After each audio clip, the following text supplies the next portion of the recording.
எல்லோருக்கும் வணக்கம். இன்றைக்கி நாம் பார்க்க போகிறது ராகு கேது பெயர்ச்சி பலன்கள் 2025 கடகராசிக்கானது. ராகு பெயர்ச்சி பொறுத்த மட்டில் அஷ்டம ராகுவாக பெயர்கிறார். அசுப கோள்கள் தான் இருக்கும் பாவக ஆதிபத்திய பலன்களை பாதிக்கும் எனும் வகையில் நீதித்துறை, போலீஸ் ஸ்டேஷன் இவைகளில் இருந்து வந்த அலைச்சல்கள் குறையும். அங்கிருந்து வந்த எதிர்மறையான விஷயங்கள் குறையும். அங்கெல்லாம் இருந்து உங்களுக்கு சாதகமான நல்ல செய்தி வரும். வண்டி வாகனம் வாங்குவதில் சிக்கல் இருக்கிறது. அதே போல் பயணங்களிலும் சிக்கல் இருக்கிறது. தூரமாக செல்லும்போது பொது போக்குவரத்தை பயன்படுத்துவது நல்லது. அதே போல் கடன்களில் இருந்து விடுதலை கிடைக்கும்.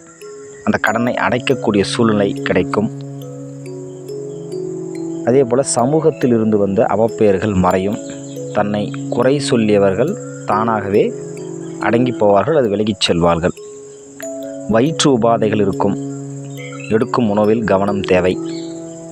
தோல் சார்ந்த பிரச்சனைகளை காட்டுகிறது. ஆரம்ப காலத்திலேயே சரியான ஒரு மருத்துவரை அணுகி அதற்கான தீர்வை தேடிக்கொள்ளுங்கள். கேது பெயர்ச்சி குடும்ப கேதுவாக, அதாவது 2ஆம் இடத்தில் பெயர்கிறது.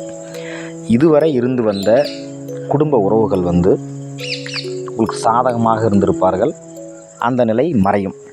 தற்சமயம் அவர்கள் உங்களுக்கு எதிரான ஒரு முடிவையோ அல்லது எதிரான நிலைகளையோ எடுப்பார்கள். தங்களது பேச்சில் கடுமை, ஆணவம் இருக்கும். நாவடக்கம் தேவை. பள்ளி படிப்பு படித்து கொண்டிருப்பவர்களுக்கு அந்த பள்ளிகளில் மாறக்கூடிய நிலைகள் அல்லது அந்த பள்ளி படிப்பில் சில தடங்கல்கள், படிக்க முடியாத சூழல்களை உருவாக்குறது. பணம் வழிகளில் சிக்கல்கள் உண்டு. பணப்பற்றாக்குறை இருக்கும். குடும்பத்தில் ஒரு நிலையற்ற சூழ்நிலைகள் உருவாகும். குடும்ப உறவுகளிடையே விட்டு கொடுத்து போவது நல்லது.